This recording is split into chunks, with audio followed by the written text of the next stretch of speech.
Good morning. Welcome to This Week. So help you God, so help me God.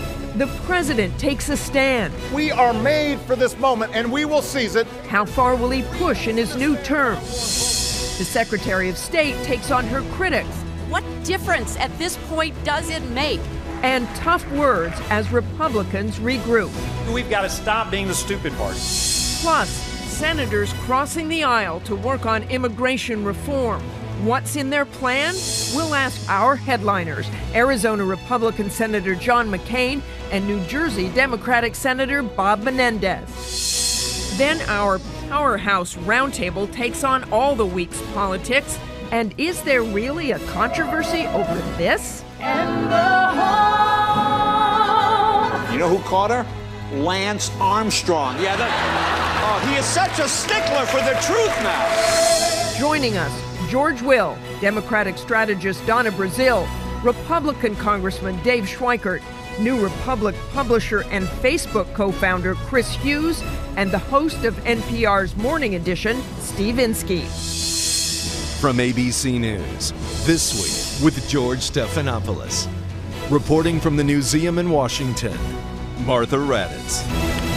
Hello, great to have you with us. George is off this weekend. So much to get to this morning, including that controversy over the Oscar-nominated film Zero Dark 30 and so-called enhanced interrogation. Mark Bowl, the producer and screenwriter, is here to answer critics. But first, front and center this morning, Washington is set to tackle an immigration overhaul. The president is planning to speak about it on Tuesday, and our two headlining senators are working on a plan as well. Let's start with Arizona Republican Senator and ranking member of the Armed Services Committee, John McCain. Welcome, Senator McCain. You have spent a great deal of time in your career working on immigration issues. When do you think you can get this bipartisan plan out? And how much can you tell us about what's in it? Well, we're going to be announcing the principles that will be guiding our translation of it into legislation. We've still got a lot of hard work ahead, but I'm very pleased with the progress. Frankly, you're announcing this week? Yeah, we'll be Senator Menendez and I, and Senator Schumer, Senator Graham, Senator Durbin, and we've been working together for some weeks now. We'll be coming forward. It's not that much different from what we tried to do in 2007. Martha, what's changed is that there is a new, I think, appreciation on both sides of the aisle, including, maybe more importantly, on the Republican side of the aisle, that we have to enact a comprehensive immigration reform bill.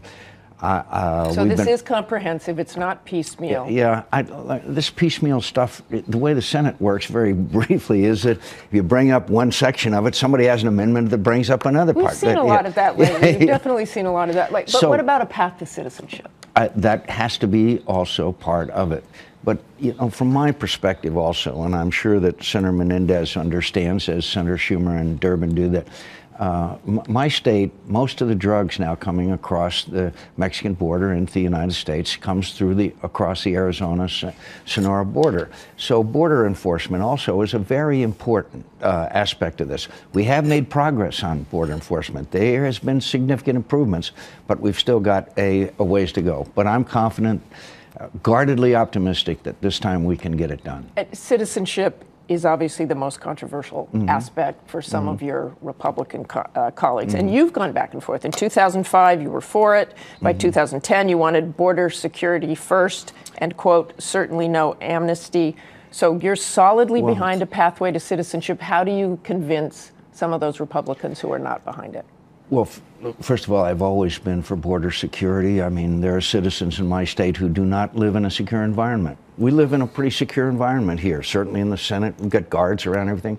There's people every night in the southern part of my state that have drug traffickers and people going across the guns. So how do you convince Republicans about the path to citizenship? Well, I'll give you a little straight talk. Look at the last election.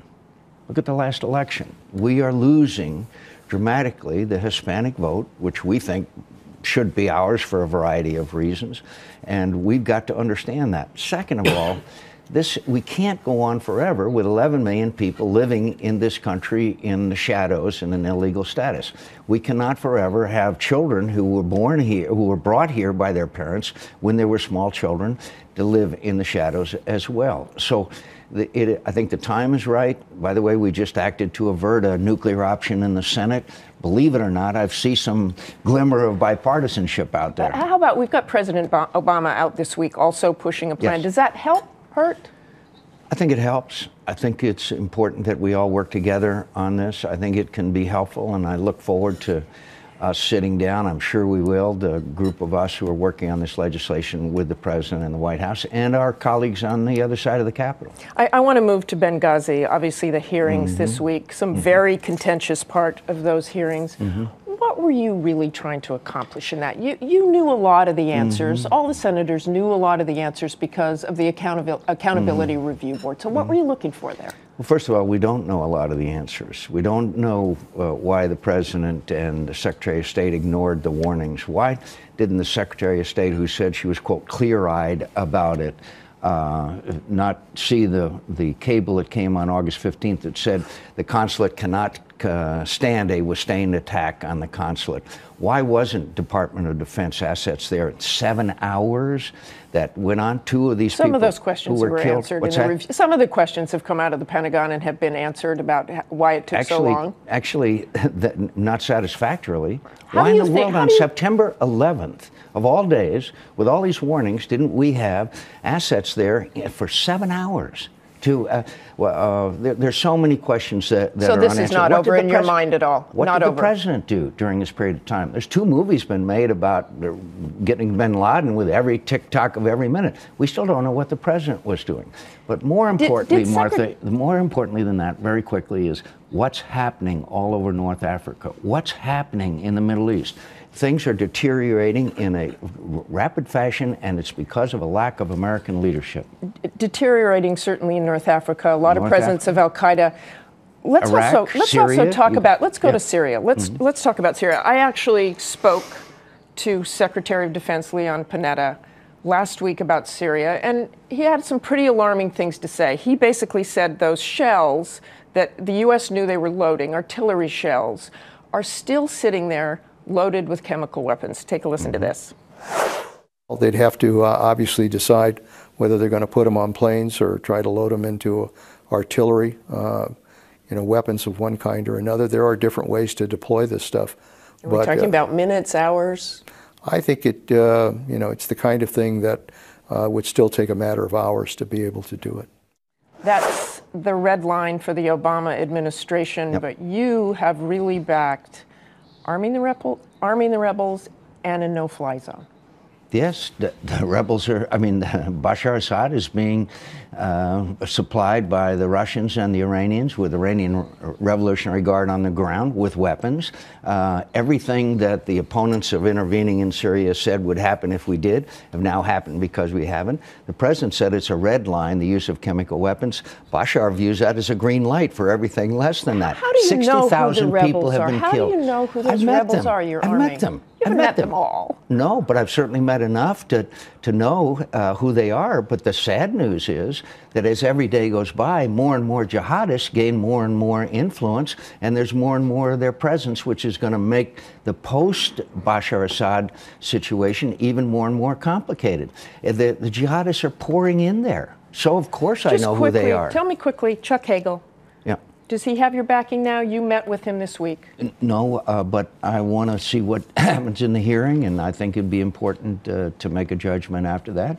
Are you very closer concerned. than you were before? You had specific concerns. Did he answer those concerns? Not really. We had a a good conversation. We've been friends for many years. So we'll see what happens in the hearings here. Big news this week on lifting the ban for women in combat. Supporter of that, or you're a little worried about the... No, I support it. I think women are prepared to serve side by side with men in combat. I just want to emphasize, though, there should be the same physical and mental standards for anyone to perform certain roles and functions in the military. And they say there will be. How about selective service? Women? I was just going to say, I think we ought to grapple with that one. Maybe maybe we'll draft you first, Martha. Okay, I'll volunteer before that. Thank Okay. you so much for joining us, Senator McCain.